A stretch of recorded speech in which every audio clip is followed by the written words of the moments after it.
Hello and welcome. UVA Speaks is a podcast of Lifetime Learning, a division of the Office of Engagement at the University of Virginia.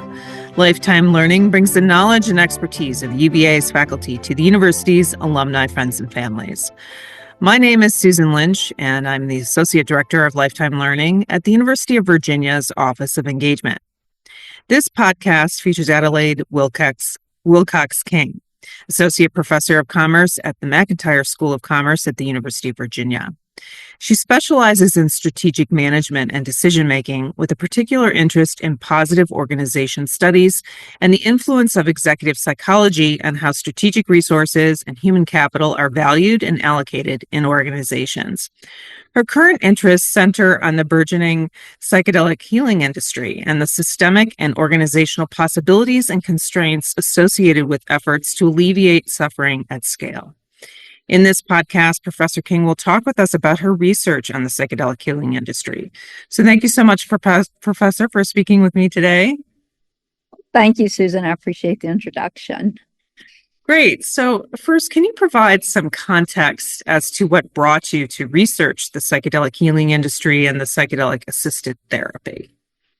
Sure, thanks. I've always been fascinated by ideas that recognize the value of kind of rigorous scientific inquiry with the realities of its limitations and how individuals and systems recognize that, and strategies about how firms distinguish themselves in a competitive space. And my interest has been in how organizations allocate resources effectively and how leaders navigate the realities that anything worth doing is kind of multimodal, uncertain, contextual, and values-laden, and that messy part of the process deserves attention. So that's a little my history. I grew up in the 70s and 80s and was a real rule follower. So the topic of psychedelics was in a box of kind of indulgent at best and dangerous at worst. But then about 15 years ago, I started learning about research that was going on at Johns Hopkins and NYU and some other top universities that were looking seriously at the potential for these to help with intractable mental health problems that I believe to be important and fascinating. So this made me curious to want to learn more about the history of psychedelics as a healing modality in Western and Indigenous cultures, as well as the kind of political and social history. And so it was a strong interest, but I had no idea how to engage with it, either kind of personally or professionally. Then on February 2nd, 2021, my son Ruffin died, he had just graduated from the university, and he took his own life, which kind of reset everything. And so one way I sought to deal with my overwhelming grief and loss was to look for things that I might do to help make the world better in meaningful ways. And in doing so, I spent even more time looking at the promise of psychedelics to help people who were suffering and gain a more mature and kind of informed perspective of benefits and risks associated with their use. But I still couldn't figure out how to get in the conversation and who was trustworthy and who wasn't. So then I heard a Tim Ferriss podcast where he interviewed Francois Bourgeois, I'm not sure how to pronounce it, whose book I had already read and who I knew was a recognized expert in bridging Western psychology and indigenous wisdom to facilitate healing through psychedelics. And she mentioned a retreat in Jamaica for parents who had lost children. So I was able to research the people sponsoring that and recognize that these were folks who had Western credentials and other expertise that I could trust. And so I went on a retreat the November after Ruffin died. And while that work of the retreat has implications for my personal grief journey, what's relevant here is that it opened the door for me to connect to thoughtful, incredible people and organizations in the world of psychedelics, upon which I brought my lens as a strategy scholar to engage with this burgeoning and fascinating and complicated industry as it moves from underground to above ground. And this work has also helped me grow. I guess another relevant thing, in my view of the world and kind of business systems. And in 2023, I took part of a 7-month fellowship program that engaged with political leaders and activists and community organizers and social change practitioners and others from across the global North and South. And that was really worked on connecting the wisdom and healing properties of psychedelics to act as allies for systems change and enable more ethical and empathic decision-making and social functioning. So that's a little bit about there. Great. Well, thank you so much for sharing that and a little bit about that background. I really appreciate it. I assume that most of our audience is unfamiliar with this topic. So, can you please define psychedelics and what is psychedelic assisted therapy? I'd love to. I'm a social scientist and not a clinical scientist. So knowing you were going to ask, thinking you were going to ask this question, I looked it up, and I think that it's best to start with off with a definition from the Pharmacological Review that of what that is. So this is from Nichols 2016. Psychedelics are powerful psychoactive substances that alter perception and mood and affect numerous cognitive processes. They are generally considered physiologically safe and do not lead to dependence or addiction. Their origin predates written history, and they were employed by early cultures in many socio-cultural and ritual contexts. So that's kind of the definition.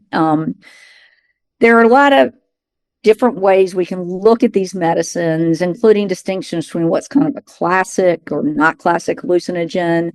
But I think the most relevant first distinction when you're thinking about psychedelics is whether it's nature-based or from a lab. Because when you get to how these are sold and kind of politically positioned in our system, the factors associated with plant-based medicines and their histories kind of warrant a different level of measured consideration and respective values in weighing important issues of psychedelics as a healing modality in Western systems. But if you kind of break it in that way, examples of nature-based is psilocybin, which is the active ingredient in magic mushrooms, ayahuasca, ibogaine, mescaline, or peyote. Those are some of the examples. Synthetically derived or LSD is a classic, but also classical psychedelic, others that are often considered MDMA, which is also known as ecstasy, and ketamine. So those are examples of what psychedelics are. It's important to note that except for ketamine in the US, all these are classified as Schedule I drugs, meaning there's no currently accepted medical use and a high profile for abuse. So that's one thing to know.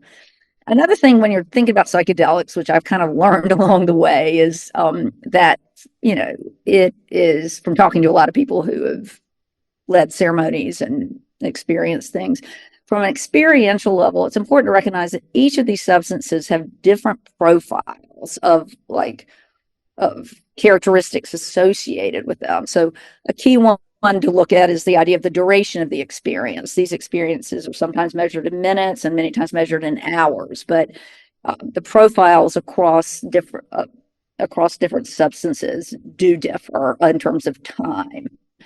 Other qualities tend to be, there are also qualities that tend to be associated with the experience that have different profiles across the medicine, across different medicines that are relevant, obviously, in preparing someone to do it, but also I think are relevant in terms of how they're matched with the problems that they're looking to solve. But some of those qualities just to be aware of is hallucination and visual effects. Some are more likely to have detached from realities. Others are more likely to create warm interconnectedness, euphoria, panic, vomiting, synesthesia. There are different qualities just to realize that a psychedelic is not a psychedelic, that there are different, what they are and how they're experienced are different. So that's what psychedelics are, or a brief overview of that. Psychedelic-assisted therapy describes in general, kind of a ceremonial or medical model of treatment that includes a trained guide who safely manages 3 stages of a therapeutic process. So I think those are important to recognize. So the first stage is kind of a preparation session. The thought is that it's really important to set clear intentions, and that could be, again, in kind of what people are testing today, but it could be a concrete change, such as I'm addicted to alcohol and want to stop, or it can be to deal with and become less shackled by suffering caused by trauma or depression or disordered eating. But it's important when we're looking at this therapy that the first key step is clearly setting intentions for what the process is going to, what is hoped for in the process. The second and kind of the meat of it is the psychedelic session itself, which is referred to as the trip, the journey, the medicine space, or ceremony. But that's kind of the job of the guide, and what's going on with the participant is to kind of hold space for what's kind of an unknowable and hopefully transformative experience. And an aspect to know is that the kind of psychedelic experiences that are often associated with transformative change, you really don't really know what your experience in the session is going to be like ahead of time. And there's a perspective from indigenous cultures often that the medicine will teach you what you need to know to grow to meet your intention. But what that looks like can range from blissful to terrifying and everything in between, and requires a certain mindset in terms of managing expectation and a respect for the importance of managing kind of what emerges during and after the session. So that's the second part, is the session itself. Then the third part, when you're looking at psychedelic assisted therapy, is incorporate, process or dedicated time and effort to incorporate the insights and what are often challenging lessons and new perspectives that were gained in the journey. So psychedelic assisted therapy is a process that's different from like microdosing or the dispensary model of marijuana. And it comes with a kind of fundamental belief that the potential for efficacy is rooted in a context as well as the setting. And so I can't kind of overemphasize the importance of this. So, for example, while Hopkins researchers found that psilocybin facilitated smoking cessation programs based on a PAT model, had significant impact on people who had tried everything. So that we have scientific evidence of that. It's not that a smoker who attends a rager and consumes a lot of mushrooms wakes up the next morning and has no desire to smoke. It's emphasizing that it's not just the medicine itself, but it's part of a more intentional process that requires a lot of care and attention. Thank you. I think that's a really important context for everybody to understand this topic. So, what unique or not so unique factors are most important to understanding what is involved in assessing and assuring the safety and efficacy of psychedelics? Thanks. Assessing the efficacy and safety is complex and really benefits from an intentional and nuanced perspective in terms of research, ethics, regulations across the board. And my experience is the wisest and most informed voices in all areas of the space, scientific, political, business, are the most wary of hype and the most dedicated to taking kind of measured and thoughtful steps in this area. And one way I kind of think about it, or one tension I often see, is with psychedelics. For me, it boils down. Well, one issue boils down to the idea that these medicines have potency to address significant problems in unique ways that maybe nothing else can. And that argues for the value of making them safely available to as many people who are in need as quickly as possible. And that's what capitalist systems do well. We do speed and scale really well. And there's truths that the knowledge and context that enable this healing are rooted in practices and systems that are really tied to that value in ways that maybe don't scale and can be deeply antithetical to like our capitalist system. So I'm curious and hopeful that there may be connecting mechanisms or guardrails that can bridge and respect the strengths and values across the differences to enable the most good possible in bringing healing to people and to systems and back to both systems. But regardless, I think it's valuable to remember that any questions of safety and efficacy are in themselves rooted in kind of a value system. And so I'll just raise a couple of issues or a few issues that are important. One is just the complexity of mental health and what that means in terms of linking mechanisms of action in the brain. It's scientifically complex. There's a lot of comorbidities. I think there's general recognition that there's a lot of need. This is also a vulnerable population, and it's really important to kind of manage. You not only manage this process with safety, but also manage the expectation and the hype, that hype doesn't re-injure people in terms of unskillful use or guidance around these medicines. So that's one just issue around efficacy and safety. Another is these don't fit the gold standard of double-blind, placebo-controlled research. If you're in a study and you got the medicine or you got the placebo, both you and the researcher is going to know pretty darn quickly whether you got that or not. And so that reality of these kinds of medicines, places strain on, what we see is how we measure what safety and efficacy is and how we look at that. And so that's a reality that, is a factor working through the system and also may offer potential as it stretches the system to look at other ways of managing or other ways we can see that values created that's outside what that kind of gold standard. Another key idea when we look at research and what good research is this idea that replication is a kind of key tenet in our view of science. And psychedelic experiences are contextual, they're set in setting, and there's an unknowable experience. The same person can be in the same place, but 3 months later have a very different experience. And what that means, that complication is also it's an important factor to consider. Another of then also just there are, and this has emerged as the industry is moving from underground to above ground, but it's always been part of not only this, but this is a issue that the bad actors everywhere.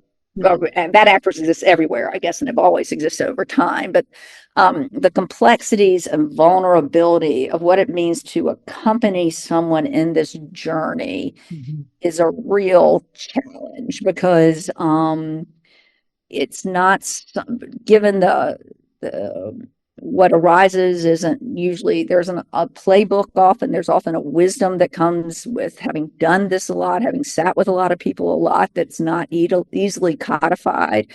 And so understanding how to set up guardrails of kind of what's safe and what's not safe and what's appropriate and what's not appropriate while giving freedom to those who are acting in their with the best of intentions and the most skillful use of maybe touch or something like that is a very complicated and messy area. And so dealing with those complications is a really is a significant issue. It's come up some already in the industry, but that's another significant issue. And then finally, when we're looking at this, there's this kind of complex political and social history. I can't kind of overstate the importance of this. Like scientific investigation of these drugs was shut down in the U.S. for political reasons in the 70s, 80s, and 90s. And there are also kind of legacies of colonialism and exploitation around these practices that merit careful treatment. But all these kind of raise real questions about how political factors cloud and or should shape what's possible in terms of kind of good science and good business. Absolutely a complex issue. I can see that. Yeah. So can you provide a few highlights of the current state of psychedelic and psychedelic-assisted therapy in the U.S. now and perhaps identify the key players in this industry? Thanks. I think, this is kind of a few buckets I'll look at. Like in the political arena, there's a lot of efforts of launching a more formal, regulated psychedelic industry. At the state level, Oregon has led the way by legalizing kind of adult supervised use of psilocybin starting last January 2023. Colorado's the next in line, and there's a lot of hope and energy around what that means in terms of learning how to do that effectively at that level and how that might be translated to broader areas within the U.S. And so they're interesting going to the state level. local cities such as Oakland, California, Washington, D.C. have decriminalized some substances, and that has real implications for access and a lot of issues that are important to track. It's also on the political regulatory industry. It's also fascinating to see who are the kind of bedfellows in the political sphere, because while mental health challenges have historically been stigmatized, one reality about this industry is that the voice that military veterans have played in shaping this narrative as a relief from a lot of the suffering that they've caused, that's been a really powerful voice, and that's something worth paying attention to. It's also made some very surprising allegiances, and psychedelics is considered surprisingly kind of one of the few purple topics in politics. So Rick Perry of Texas is a big advocate, and Cory Booker and Rand Paul co-sponsor legislation to advance scientific inquiry in psychedelics. So those are a few things on the kind of regulatory side that's of interest. On the science side, scientific side, and what it means to be able to introduce these medicines within the business sphere, a variety of tests are advancing in the FDA approval process, which include like MDMA for post-traumatic stress disorder. There are different studies for psilocybin for treatment-resistant depression, some for PTSD, for alcohol use disorder. There are studies going on LSD for generalized anxiety disorder. So there are a number of studies going through the advancing phase 1, phase 2 and even phase 3 of the FDA approval process that are important to note and exciting in a lot of ways. Very exciting. For the last several years, I think another kind of context that's important to recognize that's going on today is, for the last several years, there was kind of a consensus opinion that an organization called MAPS, which has been kind of shepherding the shift to return psychedelics to the mainstream for decades. This has been the real leading voice in the wilderness for years and years. There was a lot of expectations that they were going to be the first to gain FDA approval this year for psilocybin for PTSD.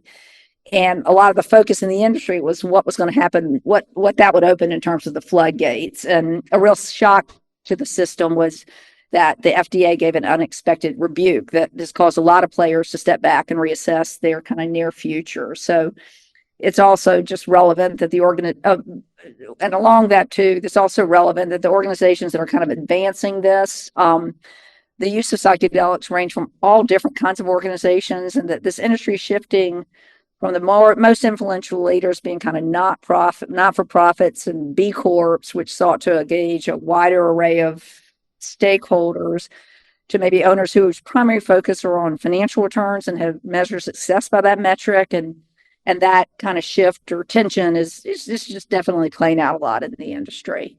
There's two other issues, huge issues of financial accessibility and what that means for who benefits and who doesn't.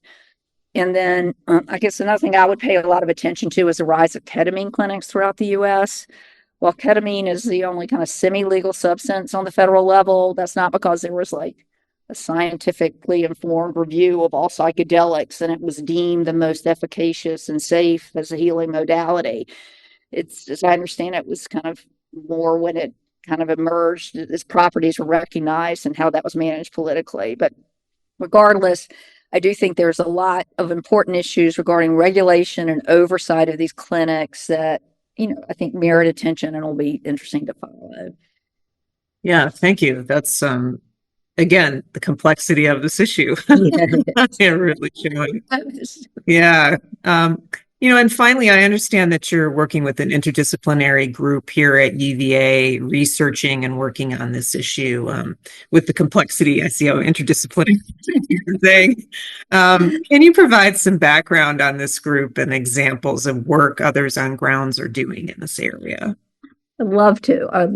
As I said, one of the things I love about working in this area is the doors it's opened to me working with this fascinating and motivating experts in a variety of areas. And, I've been in the university 28 years, and this has been a wonderful vehicle for me to grow at UVA. And part of this is kind of across the country. A lot of university initiatives are sprouting up around psychedelics because it's kind of a hot topic. But as a strategist, I teach that kind of the best path for organizations to create novel and enduring value is by leveraging its kind of unique strengths and history. And in my opinion, UVA has a kind of distinctive in ways that can contribute to this. So we're kind of distinctive and kind of the best of the Jeffersonian legacy in being skillful at interdisciplinary work, which sets us up to navigate the complexity of psychedelics in ways that can generate novel insights and address problems and see opportunities, because we can span and integrate strengths among different areas of expertise and kind of both the science and arts that I think really does make UVA special. I think the Brain Institute is an example of that, kind of one of the examples of how we do that that's more formalized, but I think that's part of our culture and our DNA. The second is we have truly unique pockets of capabilities in the study of consciousness and taking a scientific approach to the ineffable that other universities just don't have, that I think are very relevant to advancing and shaping perspectives about the safe and effective use of psychedelic-assisted therapy. So that includes the division of perceptual studies. I think y'all done a podcast on them, and in the Center for Contemplative Science. I think that's just truly unique about UVA. So I've been working with Michael Sheehy at the Center for Contemplative Science and Patrick Finan at the medical school. We got together cross-functionally and met each other and helped to organize a group of scholars across grounds who've met throughout the years to think deeply about how we can shape this effort at the university level, as well as kind of facilitate and promote individual or joint projects that our folks are doing. And I'm so glad you asked about this, because there are a few I'd just love to highlight. I think people may be interested in it. And Kim Pemberthy, who's at DOPS, is working with Nasima Dowd in psychiatry at the medical school on a study of the role of mystical experiences in psilocybin-assisted therapy for prolonged grief. That's clearly an important topic. And there's also a lot of institutional learning that's going along as if they're learning to deal with the novel kind of regulatory and other approval hurdles that comes with testing with psychedelics. They're also working closely with the Brain Institute as the source of support for their research. So that's exciting. Patrick Finan, who came from the Johns Hopkins lab, that's really was the kind of leader in psychedelic scientific studies. He has a lab in the med school that's conducting randomized control trials of psilocybin to help chronic low back pain and comorbid depression, and also has submitted a large multi-site grant to the NIH to assess the safety, feasibility, and efficacy of mindfulness-based psychedelic-assisted therapy for older adults with chronic low back pain. And Melissa Frost in Arts and Sciences does research focusing on the history of traditional hallucinogenic plant consumption in Mexico during the colonial period and how those policies affect the U.S. and Mexico, how those affect the autonomy of present-day indigenous communities, which is such interesting and important work. And then finally, I'm working on a research project with, Alison Elias at Darden and a colleague in Israel, where we're studying the professionalization of guides in the psychedelic-assisted therapy, which involves explorations of very fundamental questions about expertise, safety, kind of efficacy, and legitimacy. So that's just a few of the things that are going on right now. Wow, very interesting. Thank you so much for sharing that. I'm sure that a lot of people will be interested in hearing about that. So thank you so much, Professor. This is a very interesting topic, and I appreciated learning more about current practices, your research, and those of others across ground. I think it's just very helpful to get this kind of background. So thanks you again so much for sharing your knowledge and expertise with UVA's alumni, friends, and families. I really appreciate it. I appreciate it. I'm an alum too. I'm a class of '87 grad. But I'm flattered and appreciate that that you asked me to do this, and thank you so much. Thanks for all the work you're doing and all our alums do too. So okay, great. Well, thank you so much. And thank you to everyone for listening. For upcoming podcasts and other lifetime learning programming, recordings, and blogs, please visit our website at engagement.virginia.edu/learn. You can also find our podcasts on the Virginia Audio Collective. which is a network of UVA podcasts hosted by WTJU Radio and can be found at virginiaaudio.org. So thanks again, and we look forward to you taking part in future Lifetime Learning programs.